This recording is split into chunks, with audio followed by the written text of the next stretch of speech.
Good evening. I'd like to call the March 4th City of Wilmington Planning Commission meeting to order and ask that you all join me in the Pledge of Allegiance. I pledge allegiance to the flag of the United States of America and to the republic for which it stands, one nation, under God, indivisible, with liberty and justice for all.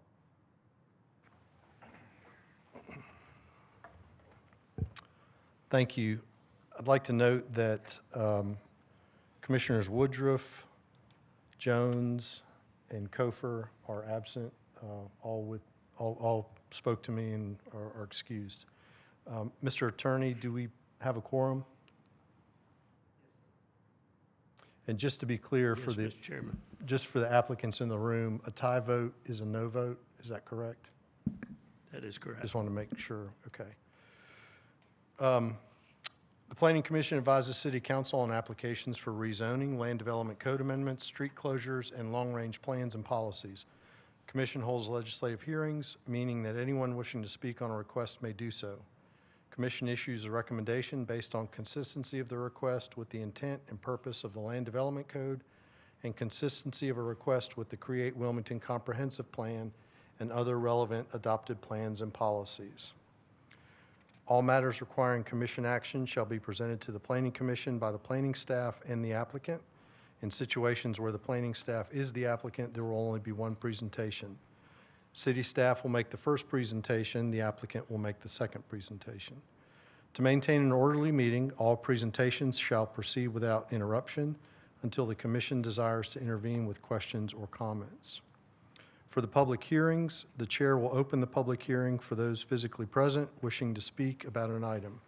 Those in favor of an item shall be heard first, followed by those opposed to an item. A 10-minute time limit will be allowed for public comment in favor of an item, and a 10-minute time limit will be allowed for public comment in opposition to an item. A staff member will track the 10-minute time periods and will notify the speaker at the 5-minute, 1-minute mark, 5 and 1 minute mark, and verbally call time when time expires. Who's our timekeeper tonight? Thank you, Ms. Painter. The chair, in their discretion, may extend these time periods. All groups, organizations, neighborhoods, or similar associations desiring to comment are asked to appoint one spokesperson to present their concerns or point of view to the commission on each agenda item. The public has been encouraged to submit their comments in writing via a web-based form located on the City of Wilmington's website. All comments received prior to 3 p.m. were prior to 3 p.m. today were forwarded, unedited, to the Planning Commission. And just for the record, we did receive one from Ms. Bradshaw. Are there any others? No, just the one. Thank you. All comments received will be delivered to City Council when the item advances. All comments received will also be made available to the public if requested. All votes will be roll call votes after proper motions are made and consistency statements read into the record, and the chair will state the outcome of the vote and the action. Rezoning requests that receive an unfavorable recommendation from the Planning Commission may be appealed by the applicant to the Wilmington City Council. Appeals should be in the form of a letter submitted to the city clerk within 10 days of this hearing. Any item that is appealed will tentatively be heard by City Council at the April 21st, 2026 meeting. First item of business is approval of the minutes from the last meeting. Are there any comments, corrections to the minutes? If not, do I hear a motion to accept? Make a motion to accept the minutes from last month. I second. Thank you. All in favor? Aye. Very good. Just as a point of order, and I believe I've spoken to everybody, but without objection, the order of the items tonight, I'd like to swap them and have item 2 be first on the agenda. Everybody good with that? Do we need to vote on that? Okay, very good. Then we'll start with item number 2, which is a general rezoning, property containing 0.125 acres located at 910 South 8th Street from R5 Medium Density Mixed Residential District to UMX Urban Mixed Use. And Mr. Rodemaker is the planner to present. Thank you, Mr. Chairman, members of the board. As mentioned, the site is located at the intersection of Dawson Street and South 8th. The site is .125 acres in size and currently is the site of a single-family home. Here you have a map that shows the general vicinity surrounding the request, as well as photos of the subject site, both the front and the rear of the site.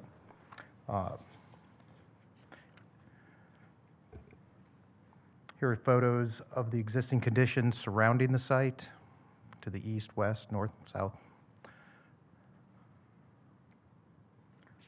And here you have development of the adjacent properties and their various land uses. Property to the north is currently under construction for the development of a previously approved mixed-use project. The southern property is vacant. Property to the west is single-family, and property to the east across South 8th Street is an existing townhome project. The site is currently zoned to R5, medium-density mixed residential district. The site is bordered by UMX to the north, UMX to the east, R5 to the south, and again, UMX to the west. The subject property is located within a neighborhood-scale infill development area of opportunity on the Comprehensive Plan Growth Strategies map. The subject property is also located near an urban neighborhood node mixed-use center. And you can see that all labeled there on the map. In reviewing the application, staff has found that growth should be accommodated through mixed-use sites. High-density mixed-use development patterns should be encouraged around transit routes. And staff believes this proposal is consistent with the Create Wilmington Comprehensive Plan and is recommending approval of the application. Thank you all. If you have any questions, please let me know. Thank you. Any questions from the commission? Commissioner Adams? Can you go and tell us just a little bit about the project under construction and the adjacent lot? What was approved or what's in it? Sure. This is the 906 lofts that was approved in September of 2023. It consists of 18 dwelling units, as well as about 215 square feet of commercial space.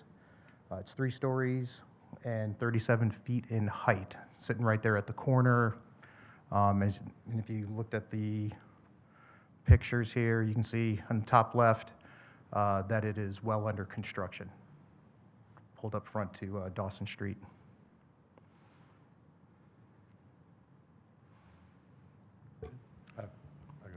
Yes, sir. Commissioner Pollock? Todd, Yes. this is a general rezoning request, right? Yes, sir. So there's not a lot of detail as to what they're going to do, Correct. okay? And I know everybody sitting up here knows I'm not a big general rezoning fan, but you have to take them one by one. So my question is, in your discussions with the applicant, and if you defer to her, that's fine. By right, I mean, what does the general rezoning request give the applicant versus what the current zoning is? Well, the current zoning right now, like I said, is R5. You've got basic single-family uses in that district. It's roughly a little over 5,000 square feet in size for a lot. So, you know, you're limited to your minor single-family use there on a site like that. Off the top of my head, Pat, correct me if there's anything else I'm missing there. The UMX obviously is going to allow you to do additional development. I think we, in the traffic analysis, looked at roughly 6,000 square feet of potential development that could be done because your setbacks are eliminated. Do some coverage in that 3-story building in that case. So there's, you know, and that was based off a comparable project that we're currently reviewing in another area of town on a similar size lot and similar scale construction. So you get a more intense, more dense use in your mixed-use centers and these neighborhood nodes that are asking for that type of development. So we don't know if the existing building's going to come down. We don't know any of that because of. At this point of the game, so to Right. speak, or this stage of the development process, I can't really get into that, or, you know, It's It's not germane to what we're. It's almost I'm an able to- irrelevant question, given Yes, sir. the general rezoning request. Yeah, you just have to look at the uses and the area of town and the other items that have been identified. Okay, That's correct. all right, thanks, Todd. Yes, sir. Commissioner Collier?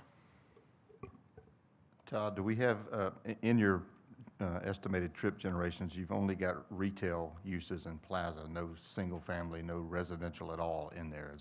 Did you do that just to get the maximum number that you felt could be on the site? We look to get something, like I said, comparable to a development that we already have under review and try to go for a potential maximum that could be done on the property that was, reasonable for the size lot that we had. Right. Try to compare apples to apples.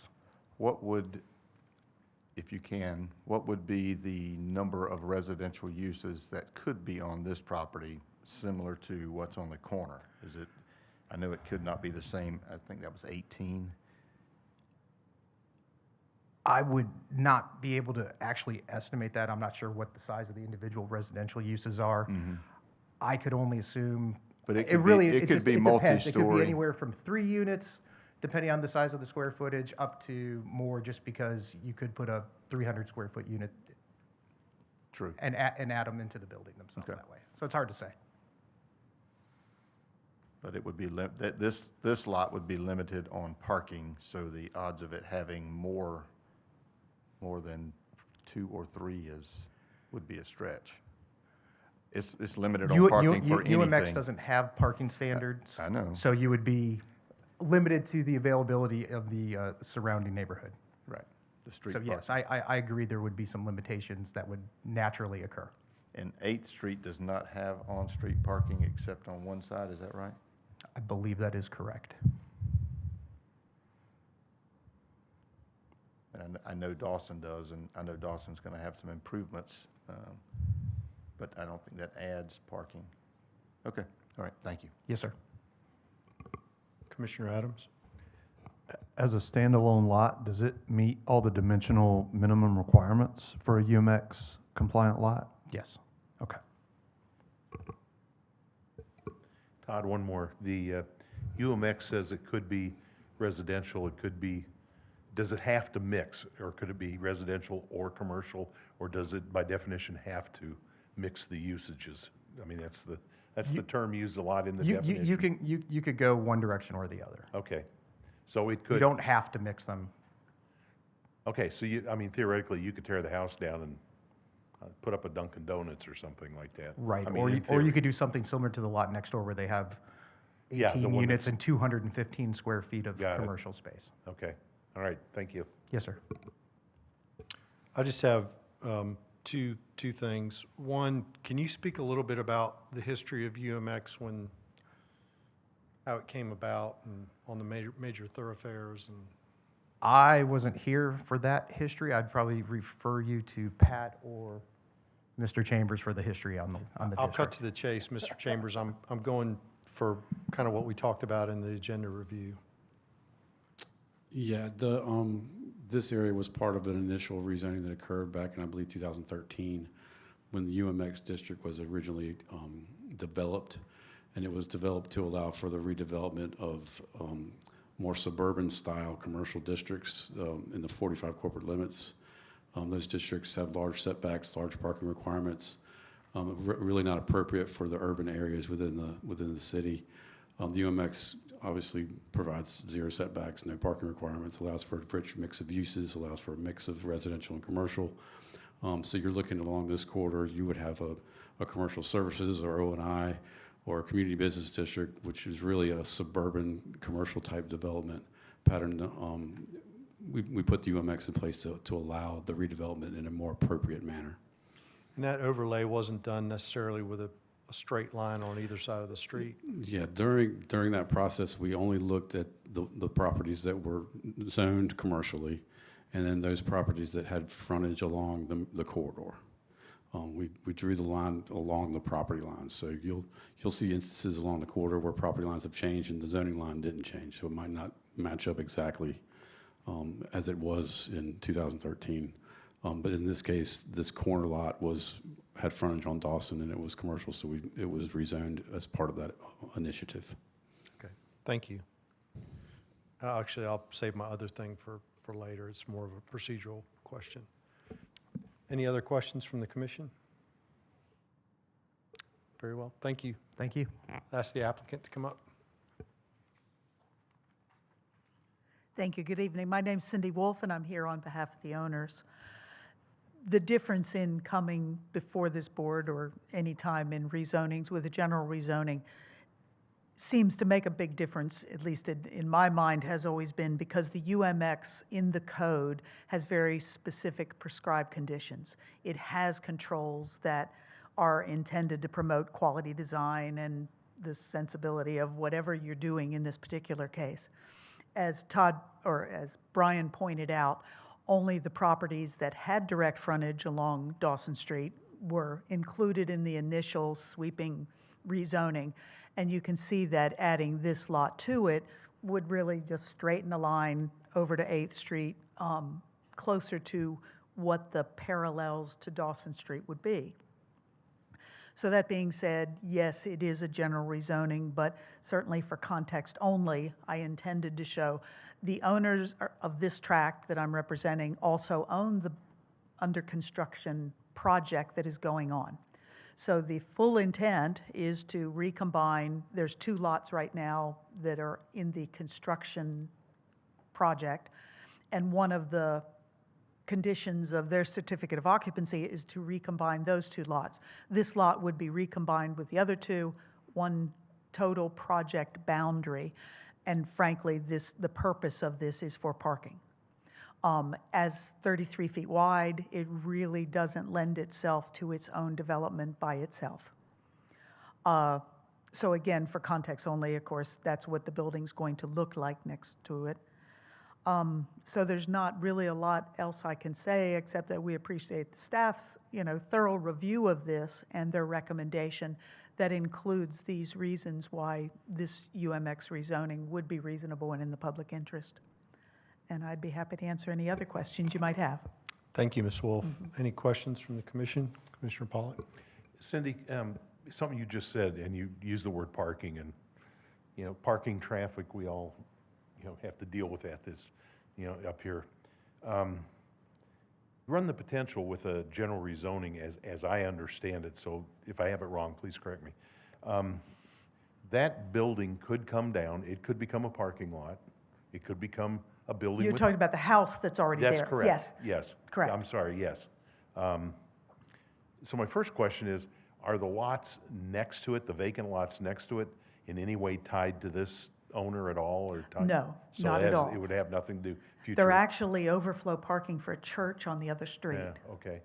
But my point being is, the potential by doing the UMX rezoning is, again, you could tear the building down, you could make it a retail space, but you could reduce home ownership by some piece.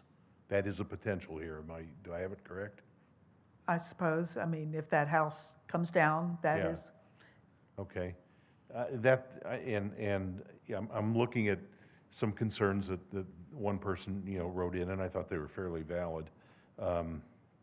So I think that is probably the thing that jumps out at me is, we could, again, it's one house, but you could reduce home ownership. You could have a asphalt parking lot, and that'd be the end of it. And, my question is, given those possibilities without seeing anything, that kind of concerns me a little bit. The other question I have, and I think I always ask you this, is you're doing the UMX, is that just to be consistent with his other project, or would you be restricted by keeping it at R5? That's, what was your thought process? Okay. Certainly at R5, the house is there. There's no way, I guess you could park in front of it, but there's no way to get around the back of it. You could add an accessory dwelling, so that would actually be increasing home ownership if you would. But again, there is no requirement for parking in a single-family situation. So we have no parking there. We have no parking for the UMX. However, I guess we feel that the trade-off of providing 18 new homes on the corner is justified as far as, what we're trying to do to improve the downtown area and the strip along the corridor. But realistically, even though there is no parking requirement, we all know that there is generally the parking need. And so it's sort of a trade-off in this. They obviously felt that they could make things work with what they had, and then this lot came up for sale, and it was pretty much a boon. I mean, I think in that respect, not because it was a necessity, but just to make it a better project. Commissioner Collier? Sorry. Ms. Wolf, so 33-foot wide lot. Realistically, if you extend it over, parking over your 10 spaces is probably about what you're going to get. Right, well, but now we have the whole drive aisle. This part won't have to be one way, so we probably will get Understood. You'll 10 to pick up, 12. yeah, Right. you'll get about 10 to 12 parking spaces, but you're not going to get, that's going to be a 20-foot deep, 20-some foot deep in there, so the property is going to be virtually used. My question is going to be, if that occurs, are you going to screen it very well against the residential zoning on both ends? I don't know that there's requirements for buffer yards between the UMX and the residential, so this being a general rezoning, obviously, I mean, but yeah, there would be from no a- reason. That's a vacant lot, and as I said, it is an overflow parking lot. I agree, It's, but we're But yeah, looking I into mean, the, they, obviously, they've shown their landscaping Oh, I see it. on the plan that they had at this point, Yep. so shifting it over 33 feet is certainly viable. okay.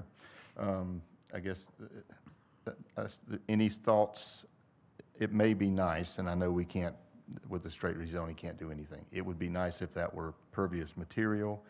The soils out there are pretty good, so, I mean, the odds of it being able to be pervious rather than impervious is Well, I'm very sure high. that there is some type of a stormwater permit for the project that's underway, so that will come into play when the TRC is reviewing it. Great, but if we, even still, if we had some, again, we can only ask for things. We can't, you don't have to do it with the general rezoning. No, but I think they'll have to do it for the No, technical standards, yeah. correct. I agree with that. It'd be more than 10,000 square feet. Right. Well, it wouldn't be more than 10,000. No, I The guess lot's only not. At 5,400. 33 so- by But if they're seems adding like- it, they would have to bring it into the other project, correct. so, okay. I'm not a big fan of taking down an existing residence for parking, but on the other side of the coin, I see 18 residential units and basically 10 parking spaces on site today. Granted, I know there's some street parking and other things, but that still seems a little bit light. So I agree your site needs parking or their site needs parking. It's just a matter if this is the right way to do it or not. I like the layout of the building. I like where it's at. I've been watching them build it. I think it's going to be a really nice addition into the area. I don't know. We'll see. Thank you. Commissioner Adams? I think you hit on my kind of two questions, which was how many spaces were you looking to add, and would that trigger a different impervious kind of approach to the site? And again, I think, Richard, you have to do that type A buffer between a UMX and an R. I'm not exactly an expert on that, but I think there are requirements for those buffer yards and those kind of mixes. Commissioner Adams, yes, that's correct. That's a type A buffer along any residential zone property adjacent. Sorry, hi, over here. Okay. And I apologize, I try to, I pretty much stay out of the downtown. The UMX is a specialty, it truly is, with the code, prescribed conditions and the quality design that it seeks. So that was my lack of knowledge on the buffer situation. Did you have another something? I do have one Commissioner Collier? I think this one's going to be for Pat. The rezoning would include to the center line of the road, correct? So we're going to clean up that whole piece and, Yes, that's correct. okay, thanks. Thank you very much. Thank you. All right, we will open the public hearing and invite anyone wishing to speak in favor of the project to step forward. State your name, address, and your question or comment. Anyone to speak in favor? How about anyone to speak in opposition? Just for the record, we did receive one comment online that was distributed to the Planning Commission this afternoon from a Mr. Sundberg of 23 Forest Hills Drive, and it will be introduced into the record and presented to council for their review. Anyone else wishing to speak in objection? If not, we'll close the public hearing and ask the Planning Commission for their thoughts. Commissioner Collier, you want to start? Sure. Again, I think I've always said that general rezonings have a place. They're not for every piece of property, but they do have a place, and sometimes they work out, and it works out to everyone's favor. I understand the gentleman that sent in the opposition to it and the need for a loss of one home. I do not like that at all. However, in this case, I think a general or a UMX rezoning, it's not that they can build a huge commercial project on there. You can't really build much at all on there because it's 5,400 square feet. Parking is very limited around, even though UMX has no parking requirement, you still have to park it in some manner and prove that it's able to be parked. As a general rezoning to UMX, that could then, if in fact it is recombined in with the project at the corner, becomes a parking lot, I would hope for the record that that parking lot is screened and would be made of pervious materials. So I think from a standpoint of a general rezoning, apparently the people that own the house are not looking for historical wealth or whatever the phrase is, because they are accepting the sale of it. So I would say in this case, I'm probably in favor of it because I think it adds to the public good in this case. Thank you. Commissioner Adams? I think given the spirit and the intent of how and where the UMX lines were drawn, this seems to be aligned with that. I mean, I also appreciate just the transparency that this is really intended to be combined with the property next to it and how. That property, you know, I drive by it every day and see it under construction, and I think it's indicative of this missing middle housing that we're also always trying to find in the city. So if it is a way that it can help that succeed and be a little more functional, I think as a general rezoning, this project does that. Thank you. Commissioner Pollock? Yeah, it was brought up in earlier conversation about the buffer, and I would just, you know, like to explore with my peers here, you know, are we in favor of, or can we, like, make it one of the conditions that's, you know, some type of a buffer? I'm just thinking of a 6-7 foot fence or something. It's just what I think about, or a tree line or something that just separates the, you know, the current lot that we're talking about from the other two. And I don't know if we can make that a condition of approval or not, you know, with the general, but I think I'm like, you know, Richard and Danny. I mean, I read this package, I read the objection to it coming in now, and I do appreciate the transparency as well as to really what you're trying to accomplish here, and it does make a lot of sense. But I asked the question of my peers about you know, should we say anything about the buffer if we approve this, or should we just? Mr. Chairman, I would just remind you this is a general, not a conditional. And that's why I'm asking the question, Mike, is that even a legitimate ask with a general rezoning? I do not believe it is. Boy, now I look over at the table, I'm getting this resounding, boy, you dummy, you asked the wrong question. I got it. That does answer my question, though. Thank you very much. Commissioner Adams, did you have something else? I was going to ask Pat if he has handy any verbiage or any of the specifics of what that buffer is required to be. That, I mean, Yeah, there are two options for a type A buffer. one being a 10-foot option, one being a 5-foot option. The 5-foot wide option would include a 6-foot tall fence. There are plantings associated. I don't have those off the top of my head, I apologize, but excuse me, the smaller option, the 5-foot wide, would require them to install a fence, an opaque fence along that property line. So, as I tend to do, I'm going to dumb this down a lot. There is existing code requiring some form of buffer between UMX and R zoning, That's correct. and those are the two types that you just described. Correct. So when they take this to TRC after recombination, they're going to have to put some kind of buffer because it will be UMX. That's correct. And this is the approved site plan for the project to the north. You see that buffer that was installed there, the type A buffer, just to the plan north of that red line. That would essentially have to shift to the south for the new parcel that's zoned, if it were to be approved, the UMX parcel between the residential zoning. Okay, so it will be a TRC matter. Correct. When the time comes. Okay, Absolutely. thank you. Sorry, I didn't mean to jump in on that, but for me, I think it makes perfect sense.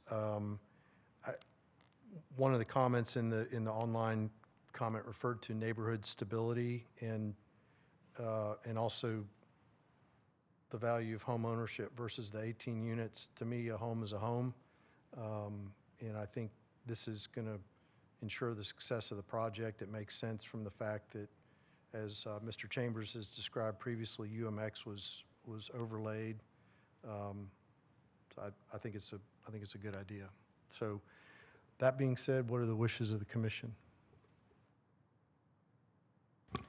Mr. Chairman, I would make the request to approve agenda item number 2, case Z-3-326.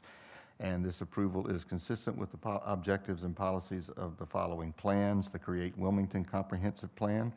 And the Planning Commission finds that, Planning Commission considers its approval to be reasonable and in the public interest because the UMX district can extend into this area seamlessly, and this proposal allows for compatible redevelopment, and it's consistent with the surrounding areas. So my motion is for approval. I second. Thank you. It's been motioned by Commissioner Collier, seconded by Commissioner Pollack. Commissioner Collier, how do you vote? Aye. Commissioner Adams? Yes? Commissioner Pollack? Aye. The chair votes aye. It's unanimous. Good luck.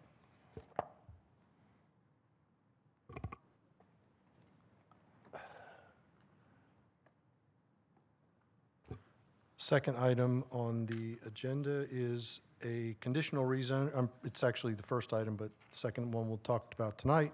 Conditional rezoning for property containing 1.26 acres located at 4118 Market Street from RB Regional Business to MD 17 Conditional District. High-density, multiple dwelling residential. Conditional district for a 76-unit multiple dwelling development. And Zach Smith will be our planner presenting.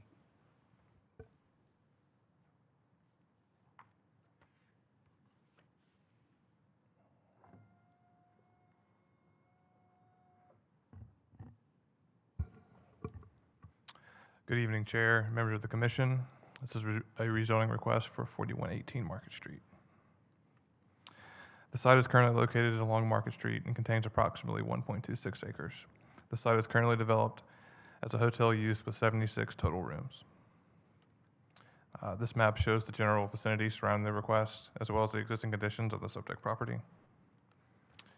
These are also photos of the existing site conditions.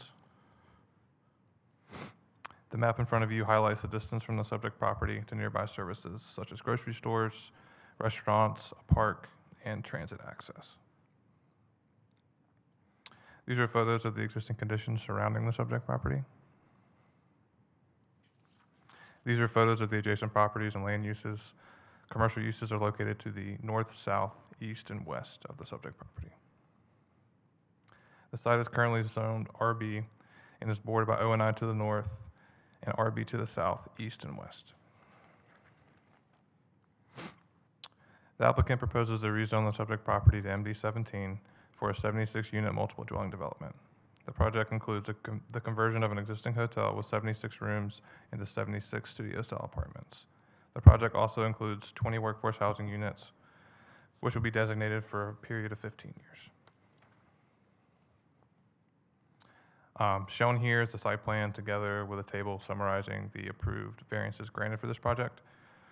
The maximum density permitted within the proposed MD17 zoning district is 17 units per acre, which would allow for up to 21 units on site. With the proposed workforce housing component, the density may be increased to 36 units per acre for a total of 45 units. On October 16th, 2025, the applicant was granted a variance by the Board of Adjustment to exceed the allowable density of the zoning district to allow for 60 units per acre. The minimum required open space for MD17 is 20% of the total lot area. On October 16th, 2025, the applicant was granted a variance by the Board of Adjustment to reduce the open space requirement to 5.1%, and the applicant is providing 5.9%. Per the residential parking requirements, the applicant is required to provide 80 off-street parking spaces. The required off-street parking ratio includes a reduced parking ratio for the 20 designated workforce housing units. The applicant is providing a total of 68 spaces as part of this project, with 5 of those spaces being designated for ADA compliant parking.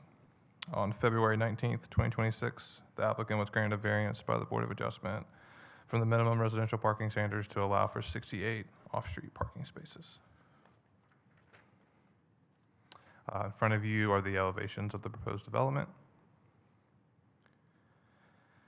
This site is located in a high-density transition designated area of opportunity on the growth strategies map.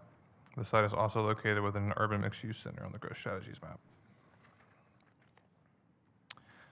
The proposed rezoning request does not include any changes to the current site. While it does include a workforce housing component, the proposal fails to offer any amenities or any site enhancements for future residents. Open space and amenities are essential to enhancing residents' quality of life. They extend living areas beyond the doors of individual apartments.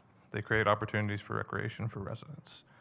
Future residents will live here permanently, and staff believes it's important that this project provide amenities comparable to those in other developments throughout the city.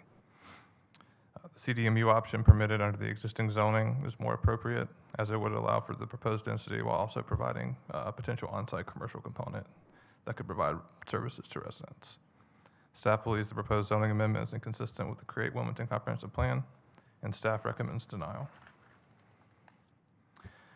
If the Planning Commission elects to approve the rezoning request, staff recommends that the following additional conditions be applied in addition to those listed in the case summary.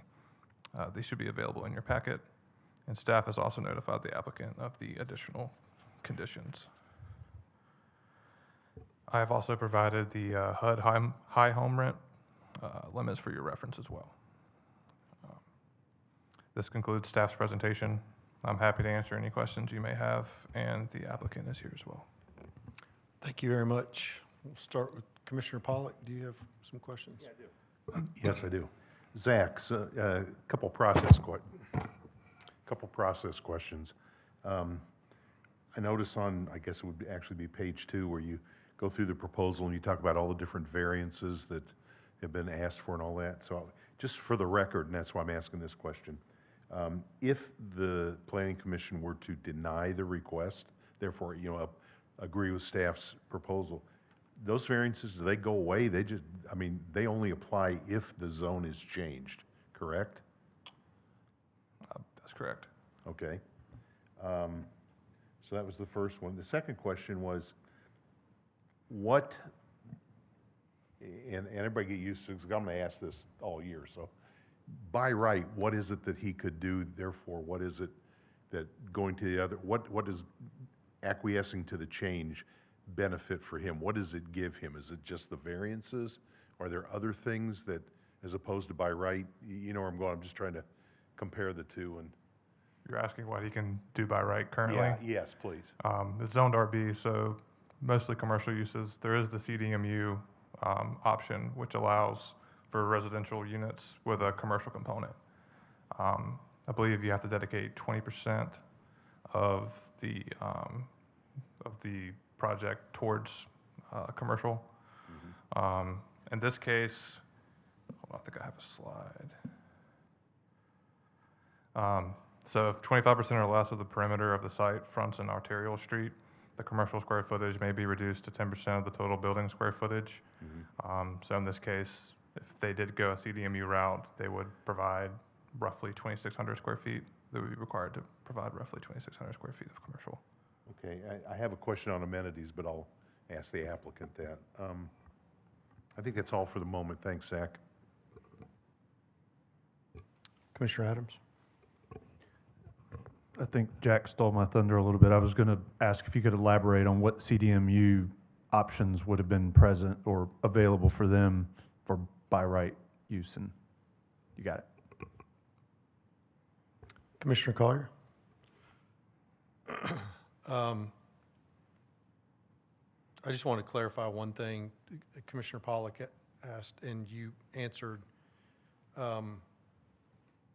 with my understanding, if we were to vote against or to vote consistent with staff's recommendation of denial tonight, they still have the ability to appeal to City Council, and the City Council's vote would dictate whether those BOA variances stay or go away, correct? That's correct. Not ours.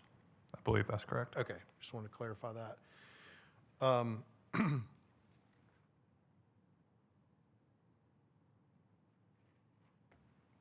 So how many units did they offer up initially on their initial application for workforce housing? When we first received their submittal, staff was under the impression that the entire development was going to be workforce housing. At that October Board of Adjustment meeting, the applicant agreed to set aside 20 units for the workforce housing. Okay. So, and if I'm understanding correctly, this is a conditional district rezoning, right? That's correct. So what they're proposing to do is the only thing that can be allowed to occur on that site, the 76 residential units. If the rezoning request is approved. If it's approved, That's thank correct. you.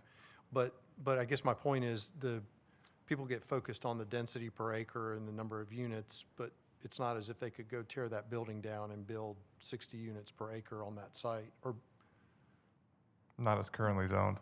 correct, and nor could they exceed the 76 units that this conditional district requests. Not without the approved variances that they received. Okay. No, that's not really my question. This conditional district rezoning request, if approved, is contingent upon the site plan and the 76 units. That's correct. Okay. So they couldn't get approval from us and City Council and come in and raise the building and build something else without having to go through, okay. That's correct. Just want to clarify that. How many, why did the issue of amenities come up? Well, when staff was conducting the policy analysis, one of the main focuses we looked at was the amenities in open space. We looked at similar projects that offered amenities. And as I mentioned earlier in my presentation, we feel like the future residents deserve to have amenities that are similar to other projects that are similar to this. And I guess that's where I'm struggling a little bit, because to me, that's more of a market business decision as to what amenities you put in a particular project. You do that to draw people in. I think if 20 of these units are going to be workforce and the balance are going to be close to the HUD high rent, I don't know. Arguably, there's a lot of amenities within a short distance of this property in terms of services, maybe not a pool or a gym or something along those lines. So I struggle with that one as a rationale behind this.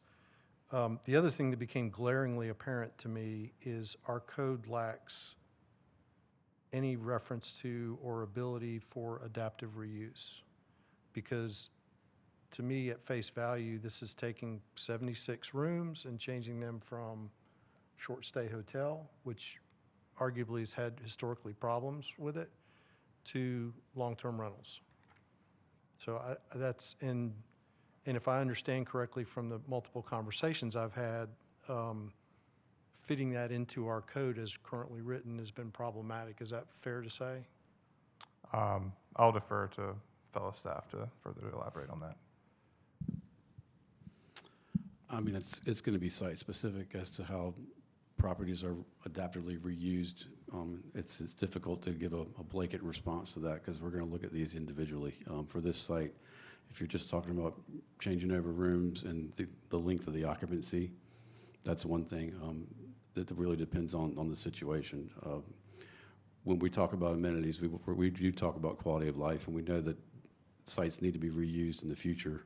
But we also want to take into account the residents' experience when they take over those uses. So again, I can't give you a blanket response to the adaptive use. We do have provisions in the code to allow other buildings to be other uses in other districts. This is a fairly unique situation. I understand they're two totally different use types, but several months ago, we had one that came up for, and I apologize, I'm going to butcher this. It wasn't the food bank, it was the Nourish NC. Nourish NC. And I think we all agreed that there had been an adaptive reuse of that building, right? And we had to make a rezoning decision to accommodate that? Yes, sir. So how is this different? Other than the obvious residential, commercial nature? That is how it's different. People are going to be living on this site, and we thought it was important that the quality of life be addressed as part of the adaptive reuse of this. But people are going to be living there subject to long-term leases as opposed to nightly occupancy. Is that? Yes, sir. Okay. As you can tell, I'm struggling with that, but, Yes, sir. all right. Any other questions from the commission? Commissioner Pollak? Yeah, and it kind of ties back, I'm going back on the page, it has basis for staff recommendations. And it ties to, John, some of the threads you were just bringing up. It says the proposed rezoning request does not include any changes to the current site conditions. I read that says nothing's going to, site conditions are defined as what? The physical structure of the building, parking, what What the applicant is proposing is no changes at all. What is currently out there is what is being proposed by the applicant. Okay, let They're me not ask. adding any let me ask- parking, yeah. impervious, they're Let me- not let me- changing the building. Let me ask it a different way, Zach. The statement here, as written, does not preclude that the developer is going to go in and obviously do some work to the inside of the building. I'm assuming paint, repairs, paint, so, well, okay. So I guess we'll probe that with the developer a little bit. And then, what was the other one I had here? It was,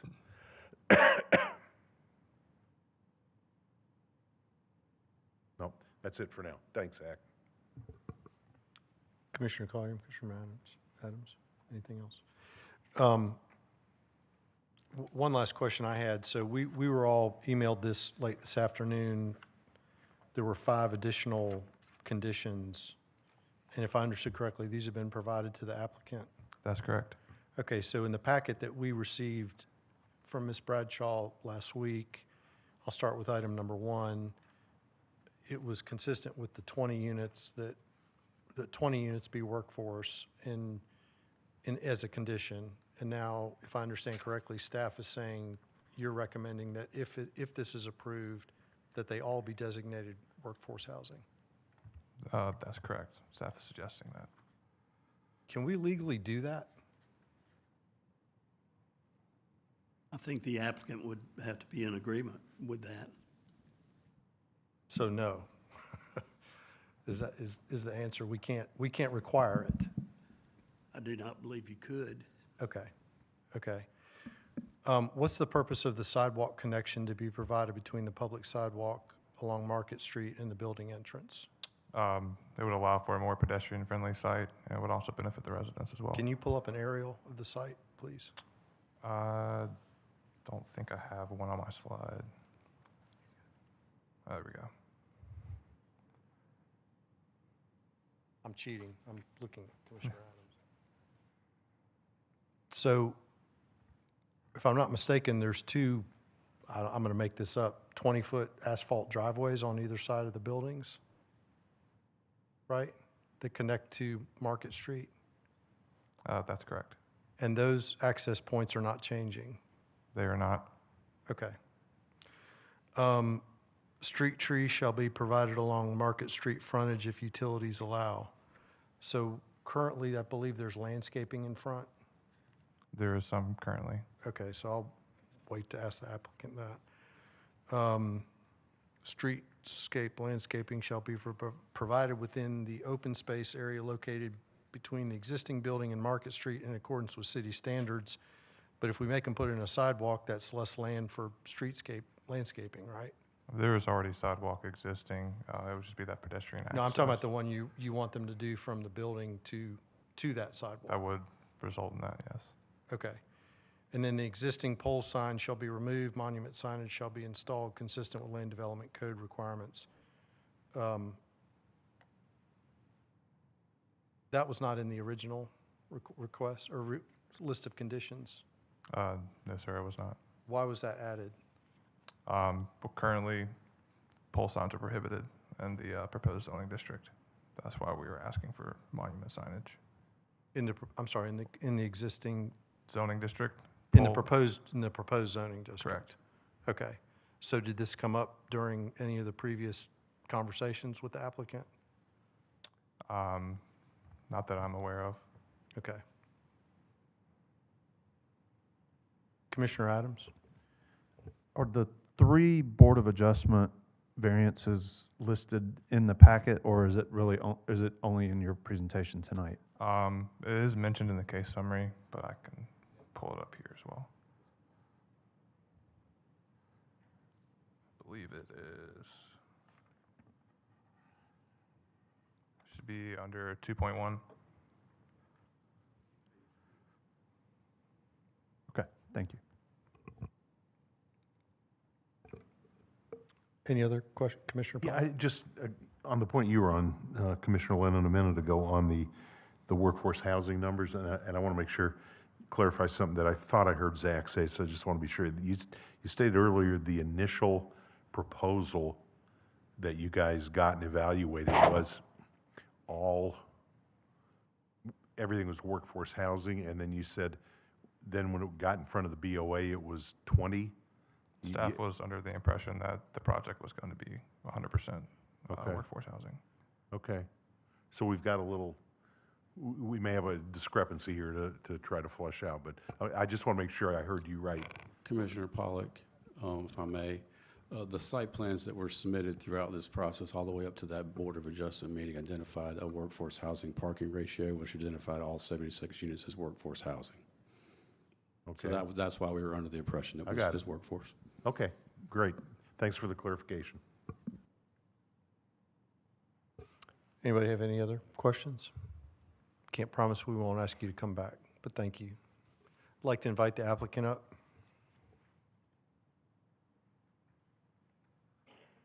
Evening, gentlemen. My name is Nicholas Silovanch. I'm representing the property owners. Sir, could you put the microphone down a bit? Both of them or Yep. one? Either one. And Hear me just- better now? Okay. Hi, I'm Nick Silovanch, partner at Eastern Carolinas Commercial Real Estate and representing the applicant in the conditional rezoning of 4118 Market Street as an adaptive reuse project.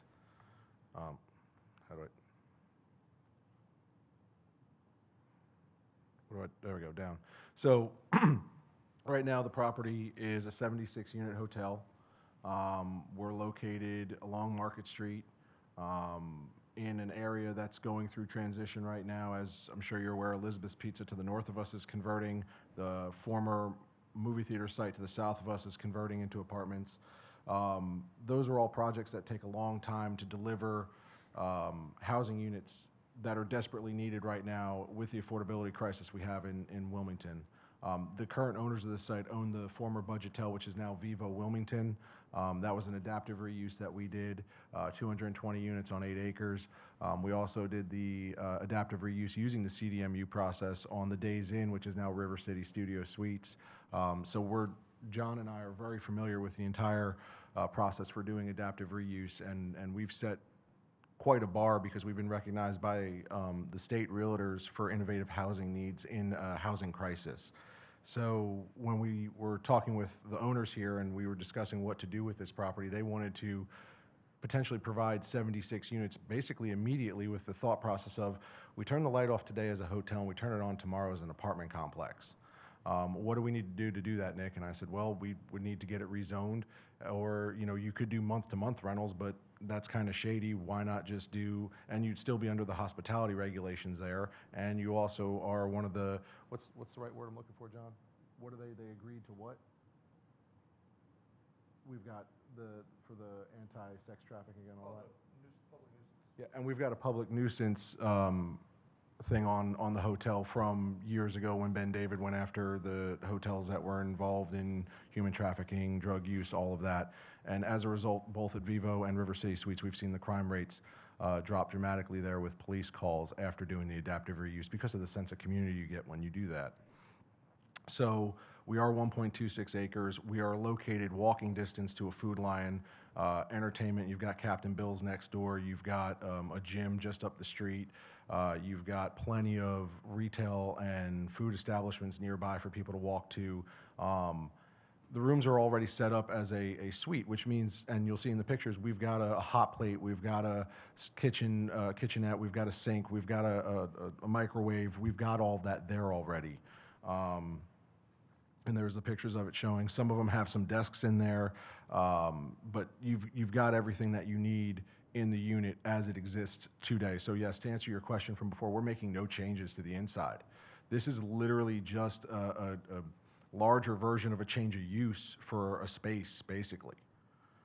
You know, some of the rooms we will end up moving. Because they have 2 beds in them right now for double occupancy or whatever. That other bed goes away and they come in with a couch and a dining room table or a little kitchen table to have in there. Most of the rooms, we do have ADA compliant rooms that are mixed throughout the bottom floor. But yeah, we're seeking to convert the existing hotel from 76 hotel rooms to 76 studio apartments.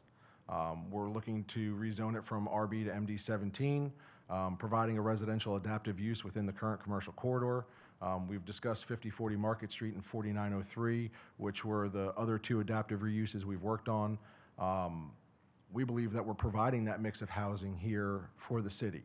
And we've gotten previously approved variances for our parking, our density, and our open space.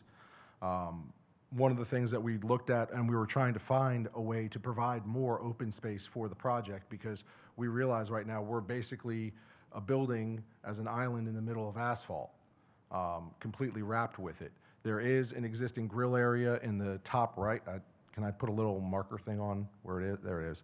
So up here on the top right, we have a little grill pit right now, and a dog area there. In the front right now, you've got basically the ability for people to come in and turn around. By doing what we're doing, we're just going to have one continuous loop for traffic flow, and we're going to add in some open space and greenery right there on Market Street in between the front of the building where you would go check in and, you know, the sidewalk that exists.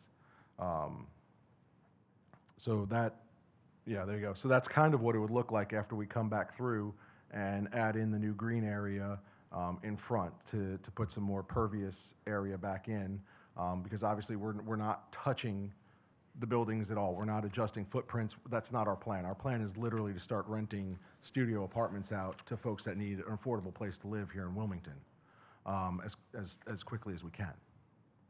So that's what our intent here with this rezoning is. Thank you. Commissioner Collier, do you have any questions of the applicant? So Nick, all the 5 ADA spaces, it looks like from the plan, they remain. I know that the words just dropped off somewhere with the variance request. I think the adaptive reuse is good because I do believe it goes in and creates instant affordable residences. Talk to me a little bit about the original notion that all 76 were going to be affordable, and then now is it 20? Yeah, 20. So that was surprising for me to hear. We came in with the 10%, which we thought would be the number for an MD17. When we got to Board of Adjustment, there was an exchange and almost a negotiation back and forth on what we could or couldn't do. And we agreed to go from being at roughly 8 of the units to 20 of the units, and that we would try and intersperse them throughout. Otherwise, we might lose our entire first floor, in theory. And that's where we have most of our wheelchair handicap accessible units are on the first floor. So we did agree for 20 on that variance to get the higher density on the unit count. It was never the intent for it to be all 100% rent-restricted units. These are naturally occurring affordable units due to the fact that they're 250 to, yeah, 225, 230 square foot units. We're not going to really achieve a rent higher than maybe $1,050 to $1,075 a month, and that's also, we're looking at including utilities in that because we're not going to separately submeter anything. So that rent is also going to be further hit down for whoever would have this property by the cost of utilities spread throughout the units. So in essence, when you came into the meeting, you gave twice as many units as you thought you were going to be giving. Correct. And I understand what Brian was saying. If the numbers were, the parking was calculated off a workforce housing thing, then I can understand where he came to the opinion that it was the entire development. I know you said you're not doing anything to the insides of the rooms, but the photos, it looks like you've updated a lot of the rooms already. Is that fair? So after Florence came through in, what was it, 18 or 19, the owner came in and renovated the property and did all of that work during the renovation process. Okay. So So what we're seeing in the photos, he did He did, yes, okay. sir. Okay. All right. I mean, you know, I think it sounds weird in everyone's mind of someone wanting to live in a one-bedroom apartment and there may not be amenities on site, the pools, those kinds of things. You know, you see it in larger cities, and at some point, we've got to figure out we may not be a larger city, but we do need to come up with the options of how do you have housing for folks that need it. And if, you know, there are people that will rent the 225 square foot place just because that's what they need and they can afford it. And I do agree we have services close by. It's not perfect. There's nothing about it that's perfect, but for adaptive reuse and an instant 76 apartments for rent that are with at least 20 of them at being 80% AMI. I mean, I think it's a good project. There's a lot of it I'm not a fan of, but that's what will would push me over to the edge in approving it is having the instant units. So thank y'all for doing it. Thank you. Commissioner Adams?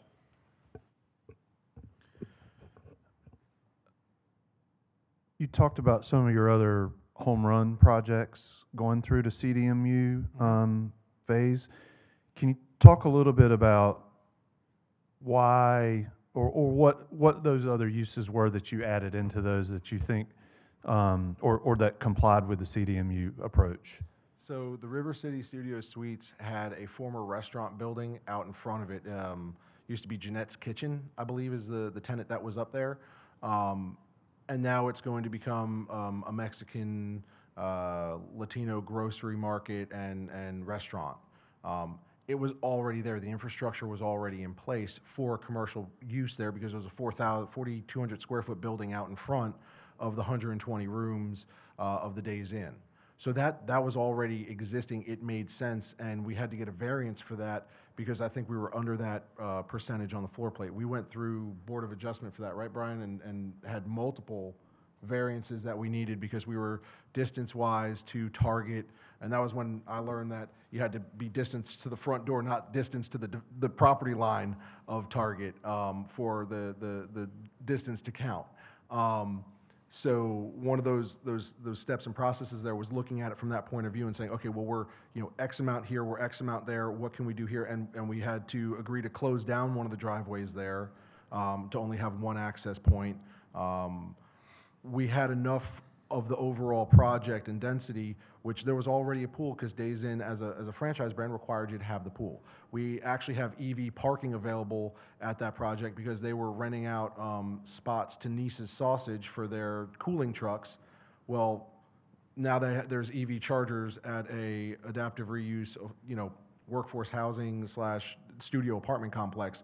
and typically, and I don't mean this in a bad way, but typically the residents there don't have EV vehicles. So that was a unique property in and of itself, where the CDMU was recommended to us as a better process to get it approved, and with some variances and conditions, which we agreed absolutely and did that.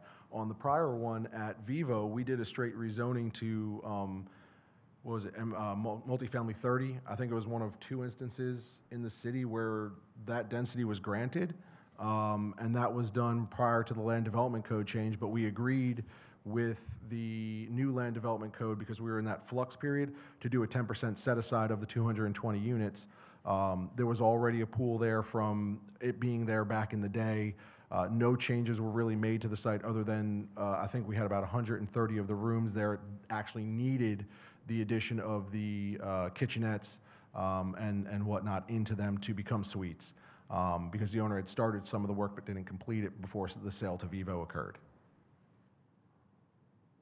So that was going to be my other question. Did either of those projects, turn the lights off and change the keys as it related to the rooms? Because, when I'm looking at this slide here, yes, there were some upgrades made, but all of these units have to be compliant with the Fair Housing Act, right? Do these units meet that? From my understanding is yes, that we do meet that. Okay. One last question. So you're not proposing any commercial at all as part of this? No, sir. We're going to have our, the current reception room will basically become, tenant check-in and office management. And then there's a small room to the left where it would be like a work room for people if they wanted to come in and work outside of their unit, if they're work from home or whatever it is, and have like a small little tenant amenity center. Other than that, we don't have space to lose units for commercial use, and with how the project would be laid out, we wouldn't have enough for commercial parking. We wouldn't really be able to accommodate those things, and with the breadth of commercial surrounding us, and commercial uses surrounding us, it didn't make sense when we were looking at it on which route to go for the zoning process. Okay, thank you. Commissioner Pollak? It's interesting to me that you're basically, you said earlier, let me just go down this track. This is basically, you're going to come in and just like, I think what you said earlier was, Friday you turn the lights off to Motel 6. Saturday morning you turn it on and it's whatever you're going to name this. Okay. I am still very puzzled, having sat on the Board of Adjustment myself, and I think I still remember the processes fairly well. I'm still trying to understand how we still have this confusion about, the staff, and I trust the staff, has the opinion that, that what they originally saw was everything was a workforce housing, so all 76 units, and then how we get to the Board of Adjustment, and did you pitch 20 to them and they agreed? No. So where did we negotiated that back and forth, because we said 10%, and then it was, well. Who's we? We negotiated who? With the Board of Adjustment? With Catherine Thurston. Catherine started telling us what she wanted from us to get the density we needed, and she wanted to have almost 50 units, and I said that doesn't make any sense. It's not viable for us, and that's a little out of line. And then we said we understood it to be, between 10 and 15% for the MD-17 to get the bonus. And obviously we're asking for more. So we were fine with granting more, which is where we settled with at 20 units is being what we would agree to. And it's on the video from the Board of Adjustment meeting too, so.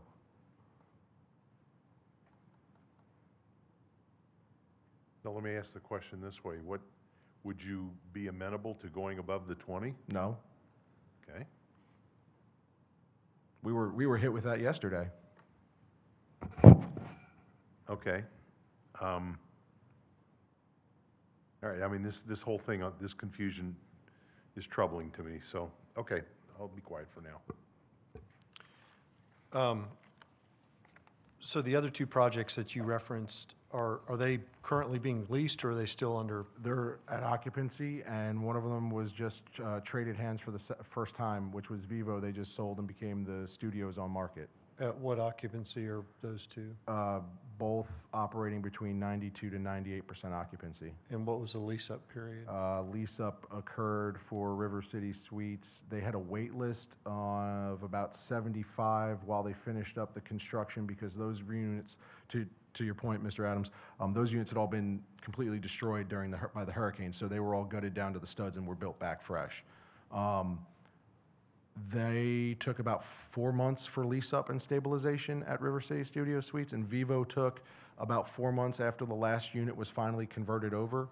So I would anticipate we're looking at 2 to 3 months for lease-up here at 76 units, and those projects were 120 and 220 units. So I anticipate that lease-up here will occur very quickly based off the demand and need for this type of housing. So you've been in real estate investment sales for 20 years? Mm-hmm. So would you say that those two examples indicate a level of demand for Yes, this sir. kind of product? Yes, Okay. sir. And let's say for some reason that half the people walking in the door say, you don't have a swimming pool, you don't have a gym, I'm not going to rent here. At that point, it could be a business decision to add amenities, right? It could.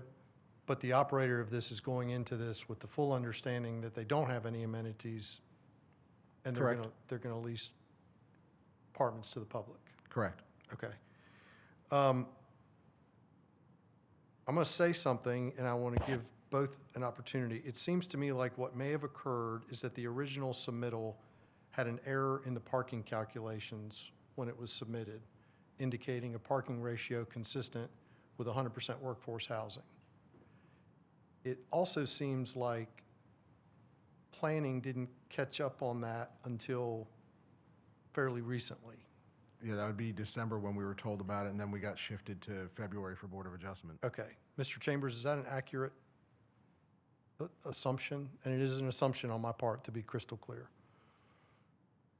The assumption that we didn't realize that the units. Because the plan was submitted with the erroneous parking ratio, and it was, planning staff didn't pick up on how many workforce units were actually going to be required until December, I think he said, of this year. We picked up on the parking issue based on the reduced number of workforce units at the first BOA meeting, because the site plan that was submitted for BOA had 76 units of workforce dedicated via the 0.5 spaces required per unit for the parking standard. Well, my point is the assumption was made that they were 100% workforce because of the parking ratio that was submitted on the plan. Yes. Okay. And also, if you don't mind, I'd point out. Sure, please. The applicant has said that the rents would be market rate, and it'd be about $10.50 a month. We had a slide up earlier, and if Pat doesn't mind pulling it back up. For a studio apartment for HUD high home rates, it's $10.83. So they're already in line with it, if that's what the rent they're talking about. I just wanted to make that clear. Okay. But that's ultimately a business decision that they, True. I just want to make sure that if we're Okay. talking about that rent, they would meet it if that's what they're intended to do. So. okay.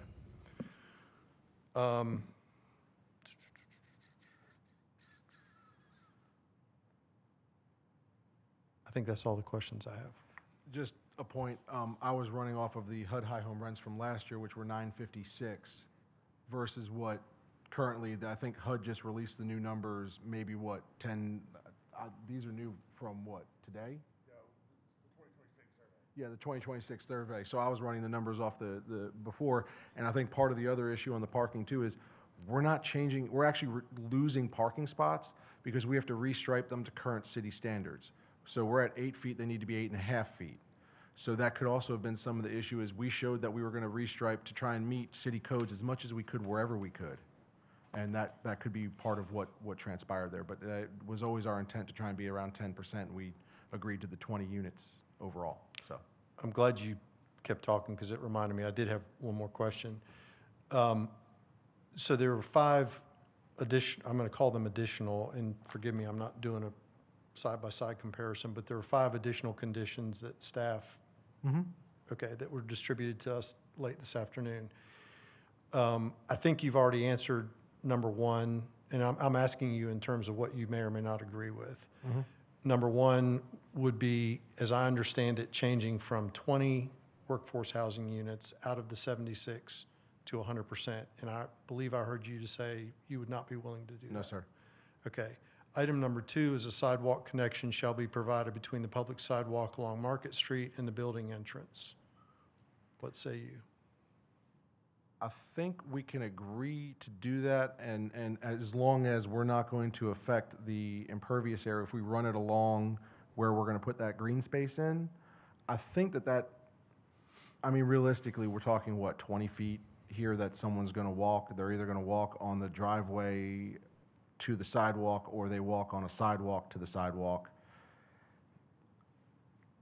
I'm not splitting hairs on that. I So think is that that's fine. is that a yes? I think that's fine, yes, sir. Okay. Number 3 is street trees shall be provided along the Market Street frontage if utilities allow. Yeah, I'm good with that. Okay. I can't promise, because I don't know where, you know, how CFPUA's got their lines, or the electrical, or what Duke Power would allow, so, Well, yeah. and,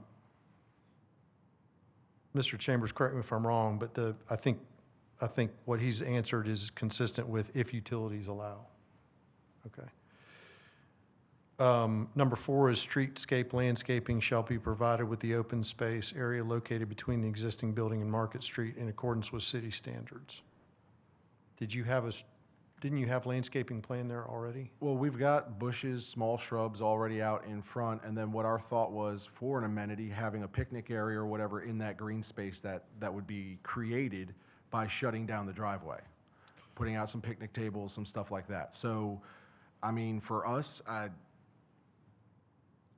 Jake, can you answer that better than I can? Yeah. Well, before you do that, I want to ask staff to elaborate in accordance with city standards. What does that mean, in accordance with city standards for this proposed zoning type? Yeah, Commissioner Lennon, that would be consistent with properties outside the 1945 limits. So it's a calculation based on their street frontage. 1 canopy tree is required per 100 linear feet, 6 understory trees, and 9 shrubs. So they may have to do, if there are shrubs existing, they may have to do additional canopy and understory tree plantings within that area.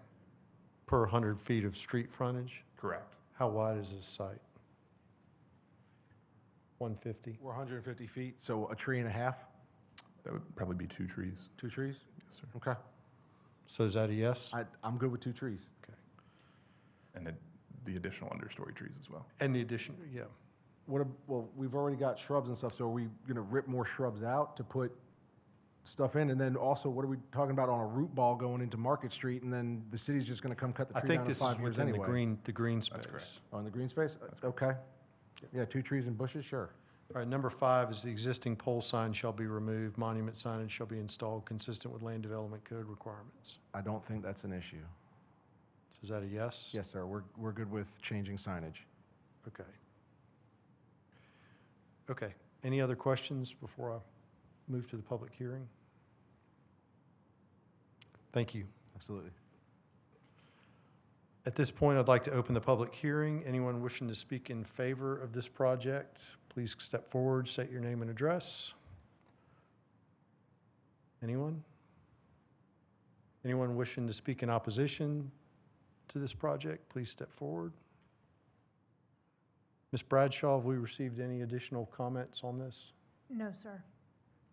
All right, without hearing anyone wishing to speak at the public hearing, I'll close the public hearing and get the opinions from the commission. I think I started down here last time, so Commissioner Pollack. Yeah, I'll sit closer. Look, you've got a property here that, I mean, the applicant has laid out a plan to, you know, reuse the property, and I get that, and I understand it, and it's all studio apartments, I get that. I think the one thing that just is still catching me, and I don't know that it's enough to not support it, but it's just this whole issue over the residential, the 100%, the 76 versus 20 is really, and how that's all developed. And I think I understand your calculation, Nick, is to go above the 20 would seriously impact your financials. I'm putting words in your mouth, but that's kind of how I interpret it. It's cool. Based on the previous pro forma that we were working on and operating off of, where it was $954 a month for rent on the HUD High Home Standard, and I believe that was even calculated just a little bit low. Was that like 60% or 80%? John, you remember? That was at the 80? So that was at the 80 on the studio efficiency chart that, you know, HUD sends out. And then looking at what the competition's also renting for, which they agreed to a set margin at 10% and 10% for, or maybe it was a little bit higher, 15% at a HUD high home rent to be locked in for 15 years. So knowing that going in that we were going to be between 10 to 15% of our project, that's what we kind of budgeted for to put us on scale and on par with competition right literally up the street.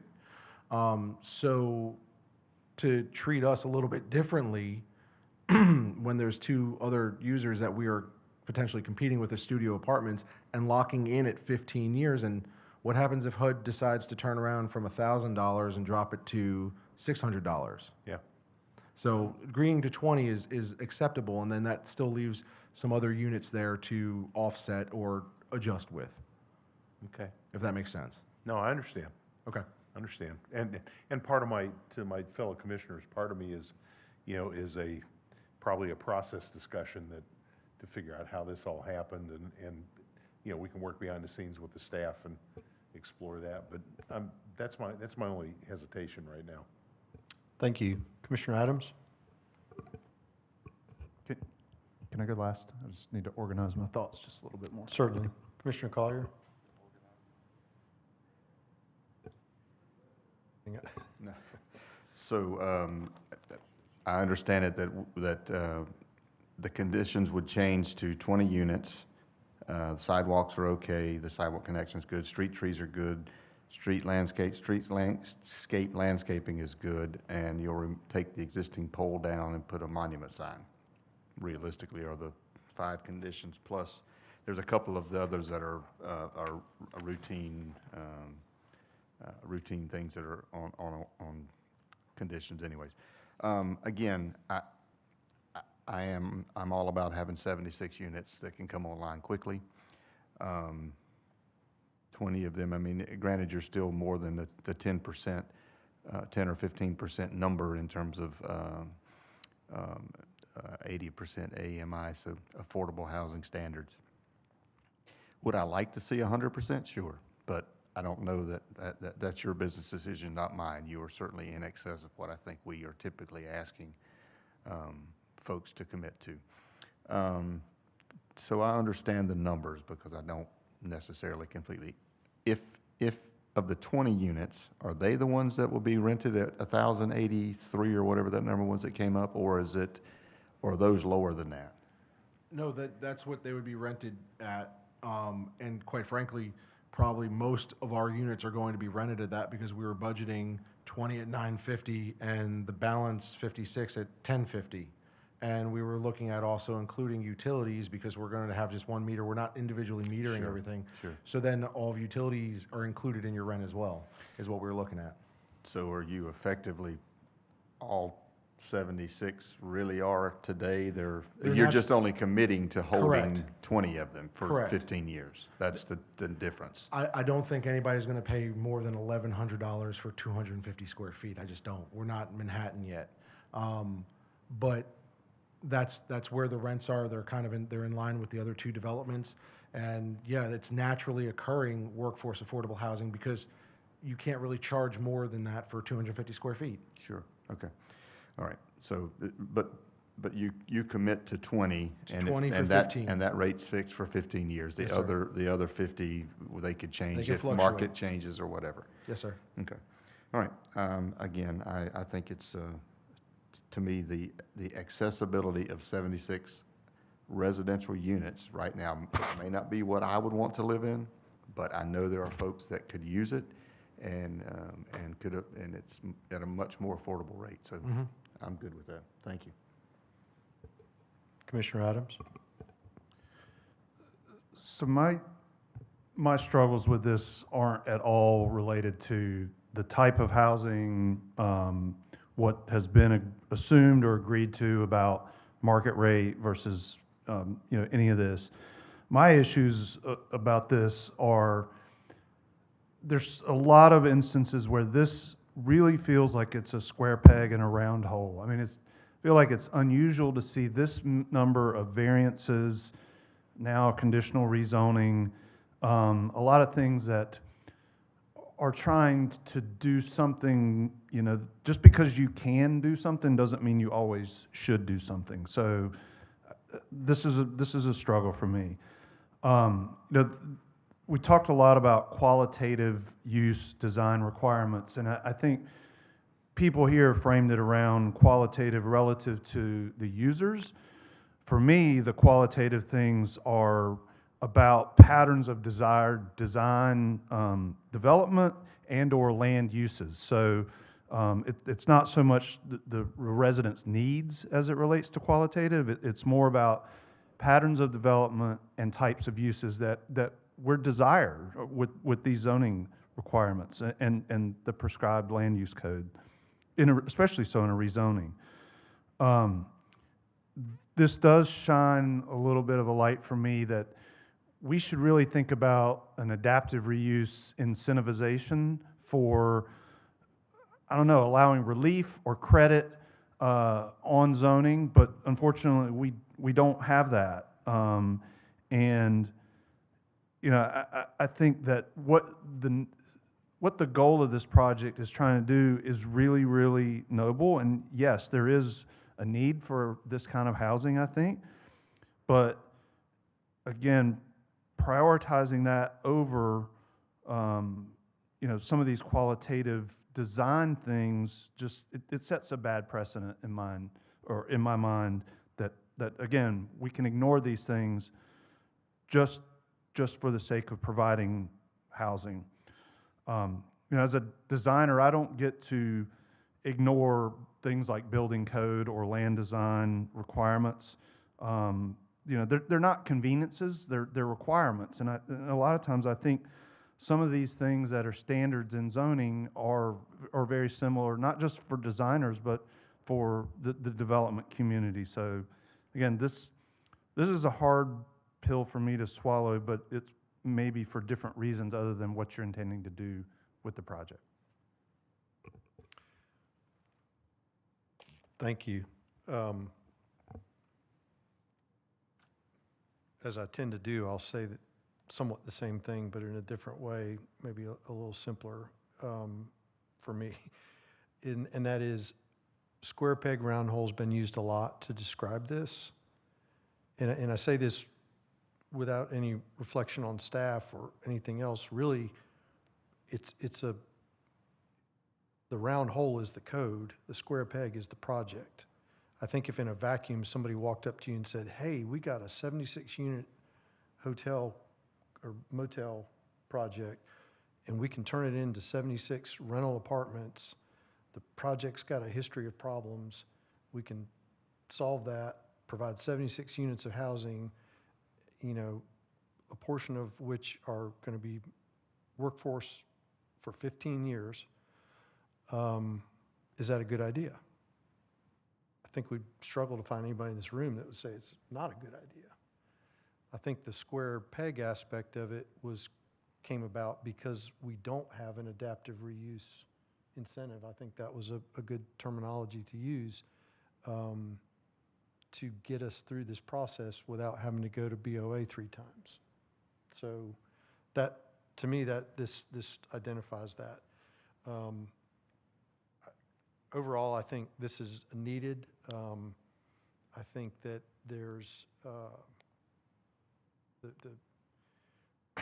I think this place will fill up quickly based on current demand. Ultimately, for me, this comes down to a land use decision. Is this use appropriate on this piece of land, consistent with surrounding zoning and land uses? And I think it is, ultimately. So, all that being said, what are the wishes of the commission?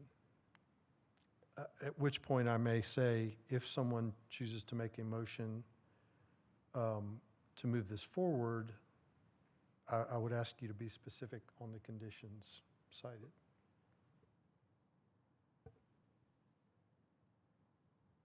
Or we can talk about it some more if you'd like. Well, let me ask a question, and this is to Brian and Linda. You've got a situation where right now you've got a, you have a motel, has a set of standards and codes and, all those kinds of things in place. Migrating to a set of studio apartments, is there anything that the commission or the applicant, for that matter, should be aware of? In other words, are there any building codes that are different in a studio apartment, setup versus in a motel setup that we ought to be discussing here? Unfortunately, I am not a building code official. I would only have to say that I assume there are, and I would have to defer to the applicant and what they've done in previous projects. Okay, well, Nick? Previous projects, I was not on the construction team. I was the listing broker and sales broker responsible for recruiting a buyer to come in and buy the project. I was involved, John and I were involved on the days in where the rooms were down to the studs and we brought in a JV partner and they came back and put the rooms back together. Went through the construction permitting process with the county and the city and had those units approved. This one, renovations were done and completed. They were done to Motel 6 standards or Studio 6 suite standards to have the suite component in it. And the owner said, Nick, do you think that we can turn this into an apartment complex? And I said, yeah, I think we could, because, this is what's happened over here, and it's needed right now, and, you guys would be, it makes sense. It's like, it's just one of those things that just makes sense. I'm not a construction guru, but knowing that the rooms already have all of that work completed, as part of the remodel that was done. See, I'm asking the question, and this is for everybody here.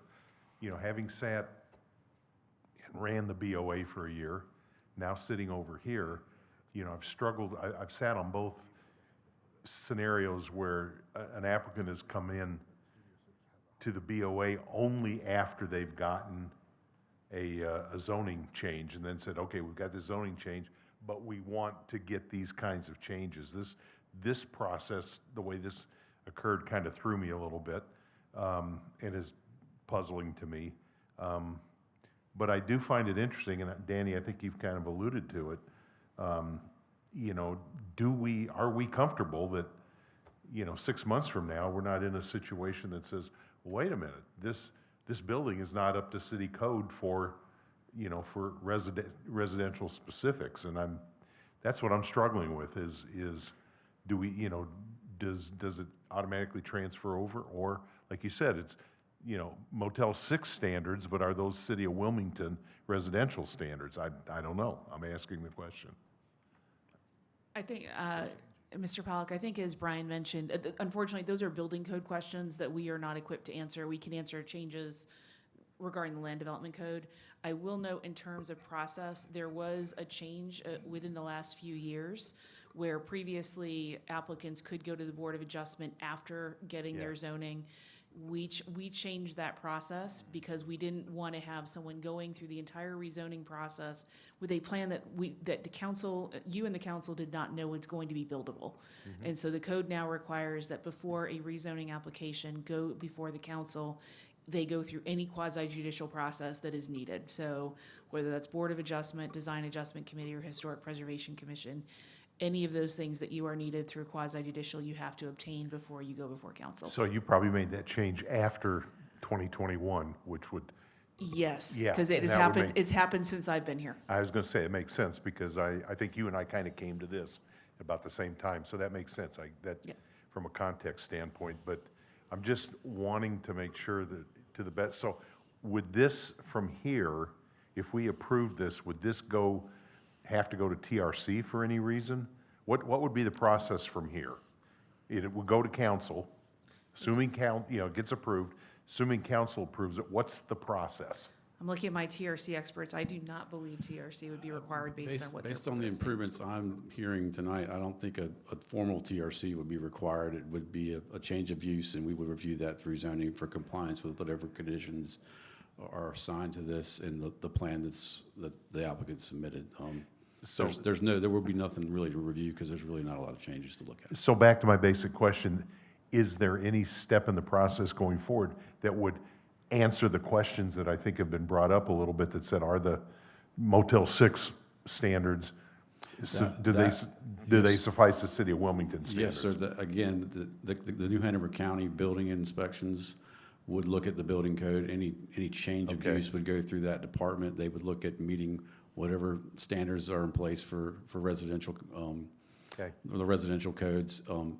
And again, as part of that process, there is a city kind of pass-through review of that. And then at that point, we would make sure they met the conditions that are ultimately approved for this. Okay. And that would happen before it opens, or? Yes, sir. Okay. Commissioner Adams? Do you mind if I elaborate on just Jack's question? So the Fair Housing Act is a federal multifamily design guideline standard that basically regulates a lot of different things in multifamily construction, accessibility to a certain degree, egress, layouts and designs of kitchens relative to, your space around and under the counters. So it's different. It's not the same as a hospitality type of set of code requirements. So, if these units are compliant from a fair housing design set of standards, then there shouldn't be any problem. I don't know if they are or not, right? There will be other methods and triggers where that is verified independently from the land use kind of thing that we're talking about today. And they would have to have that signed off on before they could get a certificate of substantial completion or certificate of occupancy. I don't know if you're doing a level of alteration that require any building permitting at all, but still, I think the land use change would require a code review, a building code review anyway. And Danny, thank you for that, because I mean, all I'm really asking is, if I put it into practical terms, I remodeled a bathroom in my house, and the county inspector who does the city inspections came through, and placement of, fire alarms, the whole bit. I mean, and that's what I'm saying is that kind of a step in place, and if the county inspector is supposed to go through and do that, then fine, I'm comfortable, but that's why I'm belaboring the point, and I do apologize. But Danny, thanks for the clarification. Commissioner Collier, did you have another question? I did, but now my senior moment's coming. What, may I interject one? While you're up there, Mr. Silavance, just so we're clear, when somebody makes a motion one way or the other, in the packet that we were given, which I'm assuming you saw, there were 7 conditions listed. I'm assuming that you agreed to those 7 conditions, and the one that I think you have previously talked about is number 5, which says 20 residential units shall be provided at a minimum 80% of the area median income. Correct. So I want to make it clear that you agree to those 7 conditions. And there are some related to that in terms of annual reporting and maintaining of the 15 years. Yeah, no, that was all typical stuff, and that's why with number 5 saying that we were agreeing to the 20, and then this. Mr. Silavance, you need to speak Yeah, into the please, mic. yeah. Sorry. We get Yeah, yelled at when all the when time. I'd looked over what it was, I didn't really see anything that we wouldn't agree with here, and then we got hit with Okay, this, so hear me out. You are confirming that you agree to the 7 recommended conditions in the packet that the commission had, and items 2 through 5 on the additional conditions that were distributed to both you and the Planning Commission. Correct. Okay. All right. Did you guys, sorry, you good with that? Okay. Everybody? Okay. Commissioner Collier? Junior, help me out over here. Pat, may I ask you one question on parking standards, please? Understanding that they are restriping the parking lot to get to 8.5-foot spaces. My only one hangup I have with this is the number of spaces, which is 68. That's still 8 spaces short on what I would perceive to be as 76 cars. Is there, the existing parking as it's striped today, I think is 73, if I'm reading right. Are they required to restripe to 8.5 feet, or is there another reason that I'm missing? I believe the restriping may stem from the additional ADA parking. I don't recall off the top of my head the reason for the restriping, but I believe there's an additional ADA component to this as well. This is my engineer, Jake. He can tell you about that. Great. Jake Modesto. Yeah, so can you hear me all right? Sorry, the elevations keep changing here. No. Yeah, so as it sits today, the existing parking spaces range in size, but most of them are shorter than the 8 feet. So if you stack that out and go 8 feet, you end up picking parking spaces. That's non-compliant. 8.5 is the minimum. So what we did is we brought that into compliance. So we removed an existing non-conformity on the site and made it compliant. We did lose a parking space or two because of that long run. We have over 390 linear feet of run. So we ended up losing a parking space as we restriped it back. The additional ADA space still counts. We did lose an aisle to make it compliant, but that was all in the intent to match what we're proposing.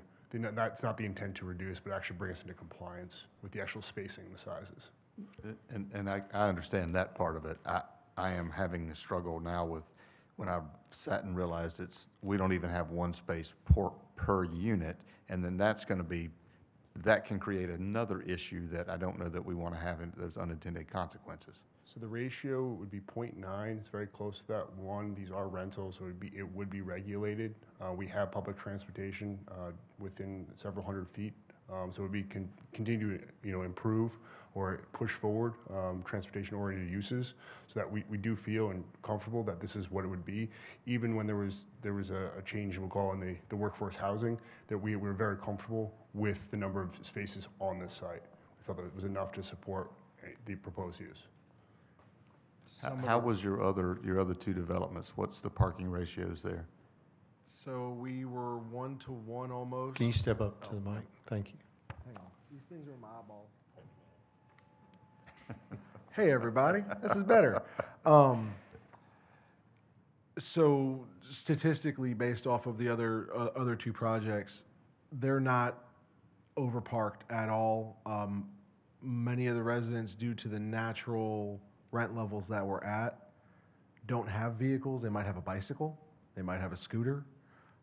They may or may not have an actual car. They rely on public transportation. I believe over at Vivo, what was it, 220 hotel units. I think we had 220 parks, plus we had a bunch of parks out front from what the old nightclub used to be over there. That parking lot isn't full, but the apartment complex is. I'm not in the day-to-day operation, so I don't know what the ratios are right now on usage, but if you drive by and you drive through, at night or whatever, you can see that the parking lots are not full, but all of the lights are on and people are home. Years ago, we approved an off-campus housing project that was really, really tight with less than 1 space per unit, and these kids only had to walk 100 yards to get to school. And then it was the battle a little bit later on of how many cars are parked and parked behind and all those things. I don't know that it's for us to resolve right now. It may be for staff to resolve or council to agree to, but I think the parking situation needs to be certainly looked at a little bit harder. Commissioner Collier, Yes, sir. if I may, I have the calculations for the Vivo site and the 5040 Market Street, the River City Studio site. So the Vivo site had 234 units, and we're providing 274 spaces. The River City Studios site, we're providing 120 units with 140 spaces. And if I remember right, your River City had a restaurant with it, so it probably had Correct. additional parking. And Vivo, did it have? It had a former nightclub that was up in the front as well. Okay. All right. Okay, thank you.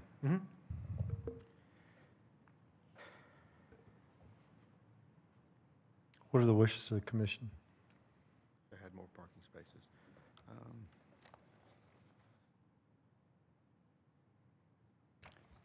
Commissioner Pollock?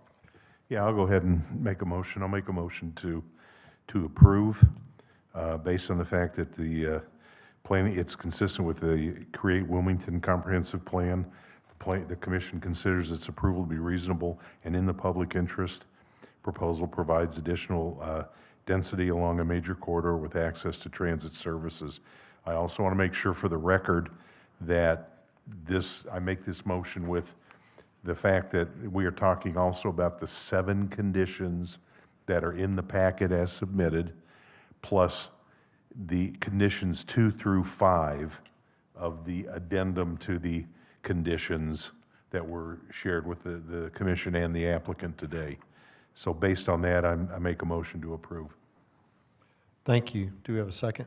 Second. Have a motion by Commissioner Pollock, seconded by Commissioner Collier. Commissioner Collier, what say you? Yes. Commissioner Adams? No. Commissioner Pollock? Yes. Chair votes aye. Passes 3-1. Thank you very much.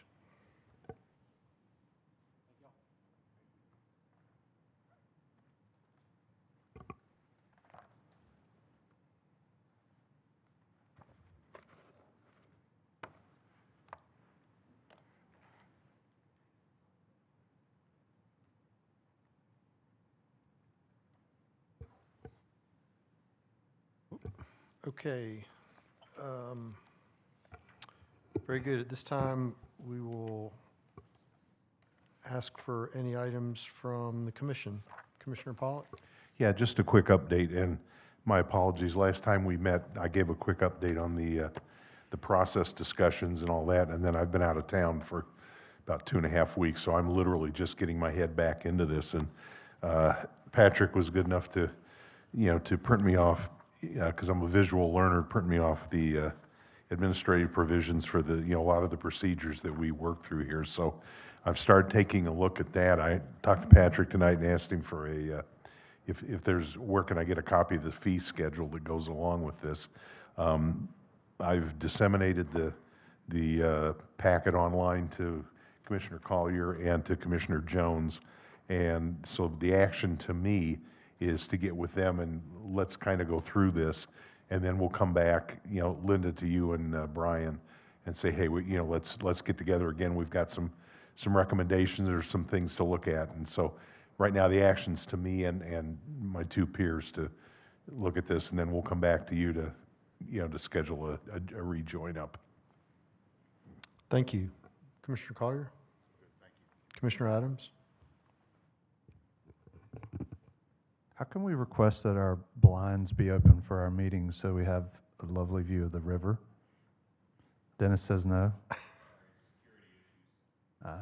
Okay. Thank you. Danny, that actually came up last night. I happened to be listening to a conversation. That was the officer in charge of the detail. Exactly. Security. The only thing I was going to bring up, and I chose not to do it while the applicant was here, but in the first item that we discussed, the 8th Street, the traffic count comparison, there's one single-family home on the property now, and we compared the traffic count for that to, I guess, the max UMX build-out on the subject site. When we're looking at it in reverse, we always assume an ADU on a residential zoning. Should we not assume an ADU on the property in its current condition if it's residential and there's only one house? Because by right, they can put an ADU on it. I know that's why I brought it up now and not. I mean, in this case, we were just considering what was existing on the site. So Yeah. yes, we could, in the future, if there's a home and we wanted to add that, just to say what you can do right now, we're happy. Because we do it the other way. Right, we're Yeah. happy to do that. We were just looking at what the existing condition Fair, was. fair enough. That's why I saved it for now. Yes, sir. Thank you. Anybody else? Items from the staff? Last evening, the city council approved the rezoning on Wrightsville that you considered at your meeting last month. Great, thank you. Any other items of business? I hear a motion to adjourn. Motion to adjourn? Second. All in favor? Yes. Meeting is adjourned. Thank you all for attending.